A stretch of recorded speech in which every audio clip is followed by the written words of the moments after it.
What advantages do you have over your work itself in getting the work done in a way where you have the power to just endlessly work like a dog? Because that is a huge advantage over competitors.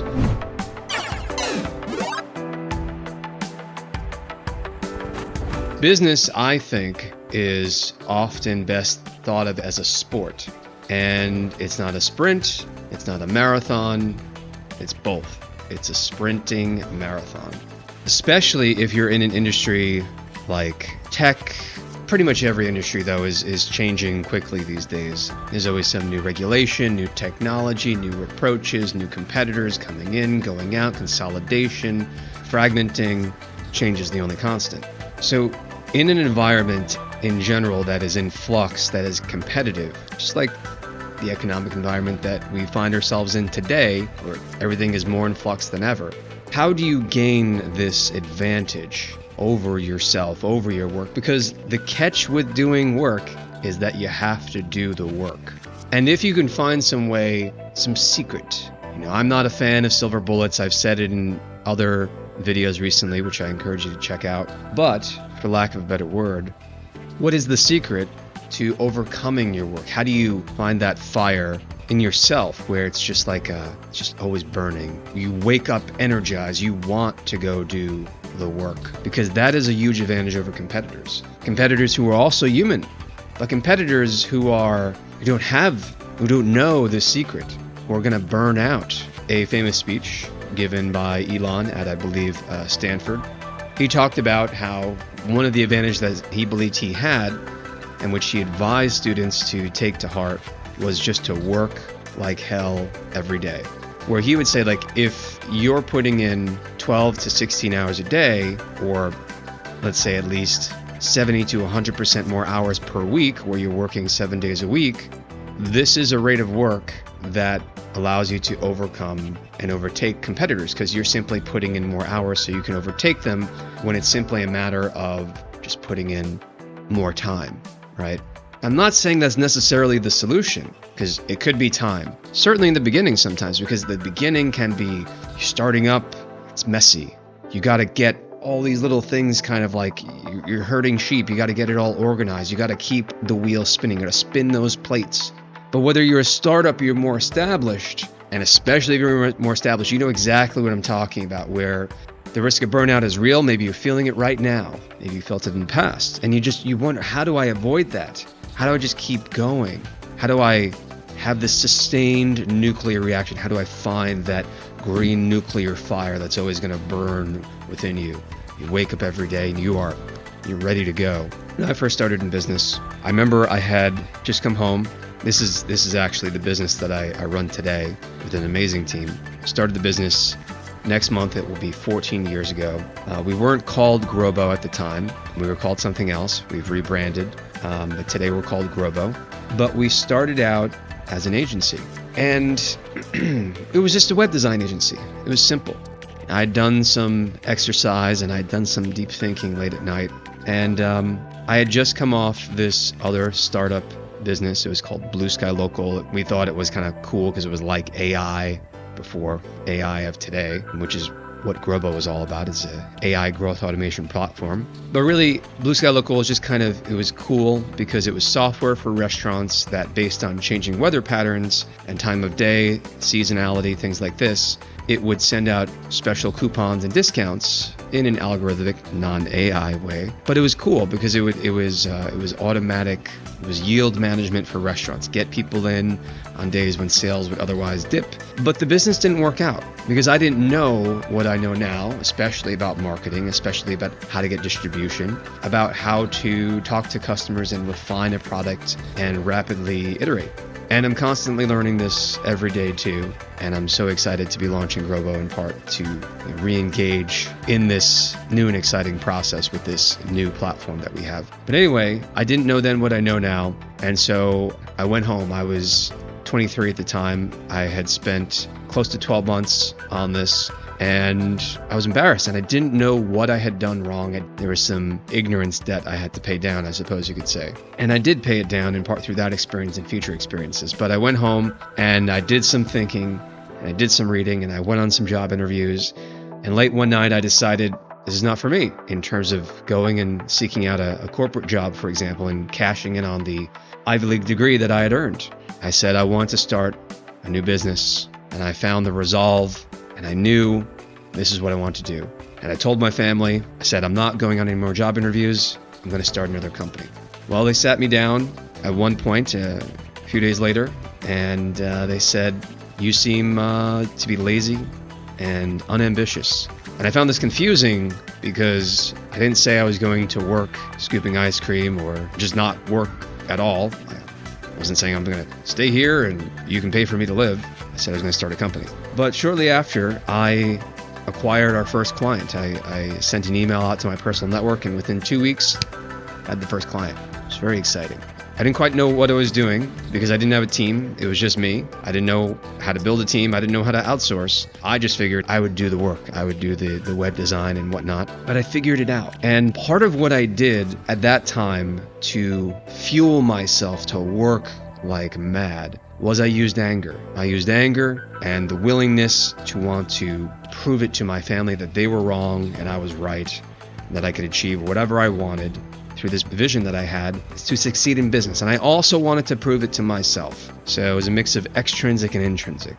But that's part of the problem too, is anger. Is it sustainable? And part of how I kept myself angry when I was tired, when I didn't want to work anymore and I just found the energy to keep working, was I taped a quote from my family where they said, you seem lazy and unambitious. I taped it to the wall in front of my desk. So literally at some points, at some nights when I would have my head down on the desk and I was just ready to sleep in the afternoon or morning because I was just working, I looked at that quote and it gave me energy. It gave me some fire, gave me some spark, and I got back to work. And I made progress. And so the progress itself helped also to fuel the momentum forward as well. But anger, I found, especially after you begin to see more and more success and you have proven it to yourself, you start to just care less about these extrinsic things. It's almost like by proving it to yourself, your self-esteem as a person grows and expands, and it becomes like a shield where you just don't give so much of a fuck what other people think. And so that quote, if I look at it today, it's more of a neutral impact, I would say. I mean, if I wanted to, I could probably work myself up a little bit, like remember back then, But it's been years, and so anger fades, as a sustainable source to drive you. And what are you left with? Do you want to wake up and think about copywriting and think about, is that going to fuel you to look at your stats? To go and hire, to code, to think about design, payroll, whatever it is your priorities are? No, the anger fades. So anger can work, but it's not so sustainable. You will run out of that fuel, and you might be left in a situation where your work is associated with these negative emotions, and you just don't want to work. You don't want to keep doing it, waking up every day. You feel burned out. And so I started to find another solution to this problem, because anger has its limits, and I still wanted to find that fire. Like, how do I do that? Well, for me, in more recent years, I found sort of a trick, and this is not the secret. Stay tuned. I found that it was meaningful, and I felt connected to, the bigger picture of the world and what was going on in the world if I used news, the FOMO, and the fear of the future, and the fear that the present isn't good and it might get worse, and wanting to contribute and make it better through my work, as well as watching content on places like YouTube. For example, the constant drumbeat about AI, and every day something new is revolutionary, and it's like, it's a game changer, it's a game changer, it's a game changer. Shut the hell up. Oh my God, I'm so tired of it. I literally have to stop myself these days from watching. But this is tapping in not to anger, but to fear.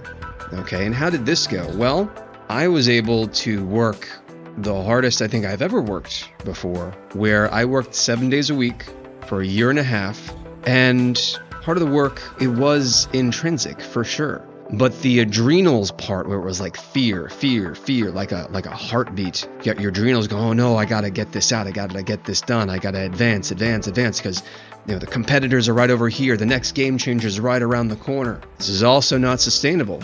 And so after a significant change in my life, I actually got out of a serious relationship, and I just realized I was already burned out from the last year and a half, and I just didn't have the drive. It wasn't just exiting the relationship, it was the adrenals were just squeezed dry like a sponge. And so that worked for a while until it didn't work, just like anger. And so it caused me to do searching. What is that more sustainable way to be the nuclear reactor, to have that nuclear fire just burning within you, where it's just going to flow, where it doesn't feel like I don't feel like I'm an engine, or that you are an engine, sitting on the couch, sitting at your desk, and you're just, time is it? Time to go? Did I work enough today? 30 minutes? An hour? And I think I found it. It's very obvious once you hear exactly what it is. And so the secret that I found is that, and just hear me out on this, because when you hear the secret, sometimes you just want to think, oh, okay, I guess. Take this in, all right? Because the other ways, they'll burn you out. They are not sustainable, and you're going to hate your work if you use those other approaches. This one, which is sustainable, to find that fire, the nuclear fire, all right, that's going to give you an advantage over yourself, over your work, over all your competitors. It is to make work the reward. Make work itself your reward. What do I mean by this? I mean, you want to find the work that brings you joy and only do that work, or at least progressively move towards doing that work. Because when this is the case, you're going to wake up each day excited and wanting to work hard. And this joy, this intrinsic excitement, you're not thinking about competition, okay? You're not thinking about the haters or people who have doubted you, trying to prove it to them, trying to prove it even to yourself. You're thinking about, wow, this is pretty fucking cool. I get to work on this, and I genuinely like it. You're not going to have any hesitation. You're not going to procrastinate the work, and you're going to work yourself willingly to the bone, and you're still going to wake up energized the next day. But there is a catch. You can only find this joy, this fire to work so hard while you're actually doing the work. You can only find the fire while you're doing the work. You find the fire in the work itself, meaning you need to start showing up, okay, in a disciplined manner. So book the time, keep a journal, have some sort of a planner. Just book out the time of when you're going to start and when you're going to stop. The stop time is as important as the start time. Why?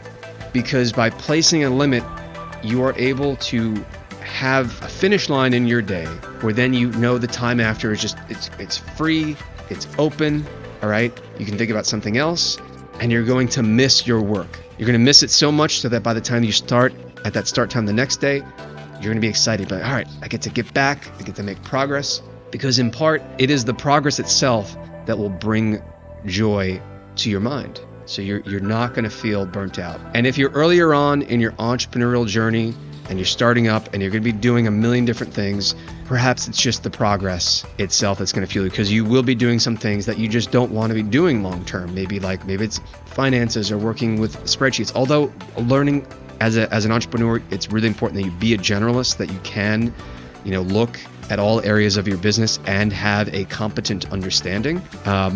But over time, as you build a team and you build your business into a business that is scaling, and you have a team around you, you can delegate that which you are not truly finding joy in, and which you are not also skilled in and highly competent in. You can have your team to complement you in that way, and you can get work done with them. For me, right now, working on Grubbo, I'm waking up excited every day, because to me, the work is very meaningful.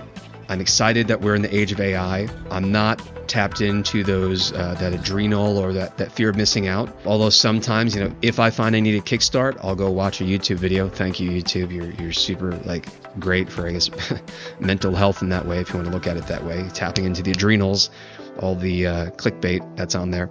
But generally, I try to stay off of social media, because social media is just not healthy, in my opinion. It's not good for work. It's not good for finding and working from a genuine, intrinsic place like what we're talking about here, because that is the secret. Coming at your work from an intrinsic place where the reward itself is the work. You like the work, okay? Because you're going to have unlimited energy, and that's why you want to find the fire in your work in this way, okay? Set the start time, set the stop time, start to miss the work, okay? And you'll be recharged for the next day as well. For me, personally, I like to jump around, okay? From task to task. That's me, and I really like to work with our team. I feel like one of my superpowers is examining the UI and the UX and helping the team to identify areas before we launch, to polish the product and this and that. I also do enjoy, the sales process and presenting, webinars, coming up with email campaigns, and just using our product in general to grow the business. That's for me.